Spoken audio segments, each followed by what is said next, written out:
ये ज़रूरी नहीं कि हम घर के बाहर जाएँ तभी हम एंजॉय कर सकते हैं। आप घर पर भी उन्हीं चीज़ों को बनाकर आराम से चौपाटी का आनंद उठा सकते हैं। तो hey everyone, welcome back to my channel. तो आज यहाँ पर एक बहुत ही टेस्टी चटपटी सी कटोरी चाट की रेसिपी लेकर आई हूँ मैं, जो कि बहुत ही टेस्टी बन के तैयार होगी। तो इसके लिए ले लिया है मैंने यहाँ पे 2 कप मैदा और साथ ही इसके अंदर मैंने डाल दिया है आधा कप सूजी और साथ ही स्वाद अनुसार मैंने आधा चम्मच इसके अंदर डाल दिया है नमक और आधा चम्मच इसके अंदर हम लेंगे अजवाइन और हाथों से इस तरह से क्रश करके डालेंगे। अब इन सभी चीज़ों को अच्छे से हम करेंगे मिक्स और उसके बाद इसके अंदर मैंने डाल दिया है 1/4 कप यहाँ पर ऑयल। अगर हम चम्मच से नापेंगे तो ये टोटल 5 चम्मच ऑयल है। और अब इन सभी चीज़ों को यानी आटे को अच्छे से ऑयल में हम मसल कर मिक्स करेंगे। मोइन लगाने से जो हमारी कटोरी है, जो चाट के लिए हम बना रहे हैं, वो एकदम क्रिस्पी और करारी बनके तैयार होती है। आप यहाँ पे ऑयल की जगह चाहे तो घी का भी यूज़ कर सकते हैं। अब इसके अंदर हम थोड़ा थोड़ा पानी डालेंगे और अच्छे से हम इसका सेमी सॉफ्ट डो लगा के तैयार करेंगे। यानी डो जो है बहुत ज़्यादा हार्ड भी नहीं होना चाहिए और बहुत ज़्यादा सॉफ्ट भी नहीं होना चाहिए, यानी सेमी सॉफ्ट हमें डो लगा के तैयार करना है। अब आटे को रख देंगे हम साइड में रेस्ट करने के लिए। 10 से 15 मिनट के बाद हम इससे अच्छे से हम अपनी कटोरी चाट की कटोरी पापड़ी बनाएंगे। तो यहाँ पर 10 से 15 मिनट के बाद हमने आटे में से थोड़ा सा पोर्शन ले लिया है। अब इससे हम इसकी छोटी छोटी लोइयाँ तोड़ लेंगे। तो जो लोइयाँ हमें लेनी है वो रोटी से थोड़ी छोटी और पूड़ी से जो लोई लेते हैं ना हम पूड़ी बनाने के लिए, उससे थोड़ी सी बड़ी लेनी है। अब हम एक लोई लेंगे और अच्छे से इसे हम पहले तेल लगा लेंगे इसके ऊपर, ताकि जब हम इसे बेलें तो ये चिपके नहीं।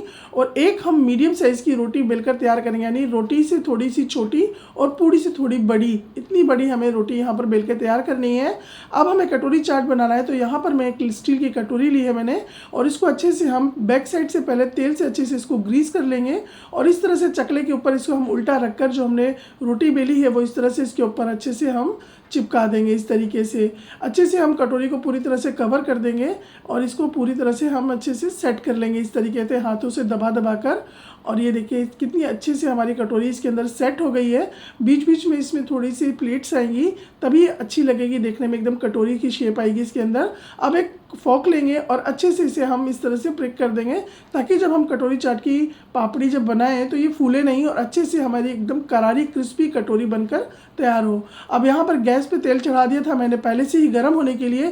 तेल जो है वो हमारा बहुत ज़्यादा गर्म भी नहीं है और बहुत ज़्यादा ठंडा भी नहीं होना चाहिए। बस इस तरह से हल्के गर्म तेल में लो फ्लेम पे हमें अपनी कटोरी चाट की कटोरी को तलना है। इस तरह से हम तेल साइड से डालते जाएंगे तो ये अपने आप स्टील की कटोरी को छोड़ देगी और उसके बाद एक पकड़ की हेल्प से हम अपनी स्टील वाली कटोरी को निकाल लेंगे और अच्छे से जो कटोरी के अंदर भी हम तेल भर देंगे, ताकि ये अंदर से भी अच्छे से सिक जाए। और उसके बाद हम इसे धीरे से इस तरह से पलट देंगे और दूसरी तरफ से भी इसे हम अच्छे से सिकने देंगे। अगर आप चाहें तो छोटी साइज़ की अगर कटोरी बनाना चाहते हैं तो आप इस तरह से ग्लास ले लीजिए और ग्लास को भी सेम इसी तरह से पहले तेल से ग्रीस कर लीजिए। और जिस तरीके से हमने कटोरी को उल्टा करके उस पर अच्छे से हमने अपनी जो रोटी जो हमने बेली थी उसके ऊपर सेट की थी, सेम इसी तरीके से हमें ग्लास पे भी इस तरह से हमें अच्छे से हल्के हाथों से दबाते हुए उस पर सेट कर लेना है। और फिर फोक लेकर अच्छे से प्रिक करके आप उसे भी तेल में डालकर अच्छे से सेक लीजिए, यानी फ्राई कर लीजिए। तो आप दोनों तरीके में से किसी भी तरीके को यूज़ करके यहाँ पे कटोरियाँ बना सकते हैं। आप चाहे तो ग्लास से बना लीजिए या फिर इस तरह से मेरी तरह कटोरी से भी आप इस तरह से बना सकते हैं। अब दूसरी कटोरी भी मैंने इसके अंदर डाल दी है और डालने के बाद बस इस तरह से चम्मच से हल्के हल्के इसकी साइड पर तेल डालते जाएंगे और जैसे जैसे फ्राई होगी अपने आप स्टील की कटोरी को छोड़ देगी और उसके बाद इसे हम स्टील की कटोरी को निकाल लेंगे और उसको भी हम इस तरह से फ्राई कर लेंगे। तो पहले वाली कटोरी हमारी अच्छे से फ्राई हो चुकी है। अब इसे हम निकाल लेंगे और इसी तरह से हम एक एक करके सारी कटोरियाँ बनाकर तैयार कर लेंगे। आप चाहें तो इन कटोरियों को बनाकर तैयार करके स्टोर करके भी रख सकते हैं और जब आपके घर कोई गेस्ट आ रहे हो या फिर आपका जब भी चाट खाने का दिल करे तो आप इंजॉय कर सकते हैं। अब चलिए बना लेते हैं इसकी चटपटी सी फीलिंग। तो यहाँ पर मैंने 2 मीडियम साइज़ के उबले हुए आलू लिए हैं और इन्हें छोटे छोटे टुकड़ों में इस तरह से कट कर लिया है। साथ ही ये उबले हुए मटर और छोले हैं। आप चाहें तो सिर्फ मटर भी ले सकते हैं या फिर ओनली छोले से भी इसे बना सकते हैं। मैंने दोनों चीज़ें मिक्स करके ली है। अब इसके अंदर ऐड करेंगे हम मसाले। तो यहाँ पर मैंने आधा चम्मच लाल मिर्च का पाउडर डाल दिया है, आधा चम्मच इसके अंदर डालेंगे हम चाट मसाला, आधा चम्मच ही इसके अंदर मैंने डाल दिया है काला नमक। काला नमक बहुत ही ज़्यादा अच्छा लगता है चाट के अंदर, आप ज़रूर ऐड कीजिएगा। साथ में मैंने थोड़ा सा इसके अंदर गरम मसाला ऐड किया है और लास्ट में इसके अंदर मैंने डाल दिया है स्वाद अनुसार नॉर्मल नमक। आप अपने टेस्ट के अकॉर्डिंग डालिएगा, मैंने आधा चम्मच डाला है। अब इन सभी चीज़ों को अच्छे से हम करेंगे मिक्स। तो कटोरियों में भरने के लिए फिलिंग हो गई हमारी रेडी। अब चलिए बना लेते हैं चाट। तो जो हमने फिलिंग रेडी की है पहले थोड़ी थोड़ी इसके अंदर हम ऐड कर देंगे।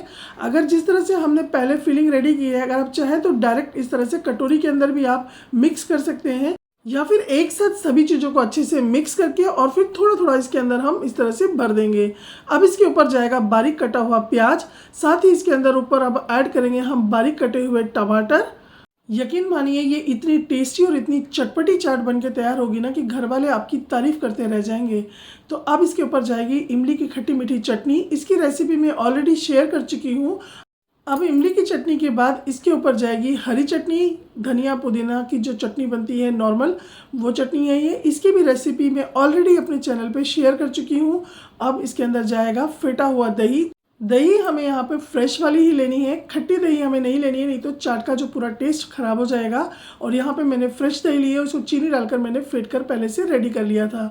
अब सभी में दही डालने के बाद अब इसके ऊपर डालेंगे बारीक कटा हरा धनिया, और उसके बाद हम इसके ऊपर ऐड करेंगे चाट की जान बारीक सेव। किसी भी तरह की चाट बनाइए, समोसा चाट, पापड़ी चाट या फिर कटोरी चाट, अगर बारीक सेव ना हो तो फिर चाट का मज़ा ही अधूरा हो जाता है। और अब इसके ऊपर लास्ट में हम डालेंगे अनार के दाने। तो ये टोटल ऑप्शनल है, अगर आपके पास नहीं है तो इसके बिना भी आप चाट बना के रेडी कर सकते हैं। साथ ही मैंने यहाँ पे थोड़ी सी पापड़ी बना के रेडी कर ली थी, तो ये पापड़ी भी इसके ऊपर तोड़ के मैंने इस तरह से डाल दी है। और अब हमारी यहाँ पे चटपटी कटोरी चाट एकदम चौपाटी स्टाइल बन के रेडी हो गई है। तो आप किसी भी ओकेज़न पे इस चाट को बनाइए, या फिर नॉर्मल भी आप इसे घर पे बना सकते हैं, और चौपाटी का आनंद आप घर में फैमिली के साथ उठा सकते हैं, और मेरी तरह ही आप अपनी फैमिली की तारीफ़ें पा सकते हैं। तो आप भी फटाफट से जाइए, इस रेसिपी को ट्राई कीजिए। और अगर आज की आप कटोरी चाट की रेसिपी आपको पसंद आई हो तो लाइक शेयर एंड सब्सक्राइब ज़रूर कीजिएगा, और फेसबुक पे देखते हैं तो फॉलो ज़रूर कीजिएगा।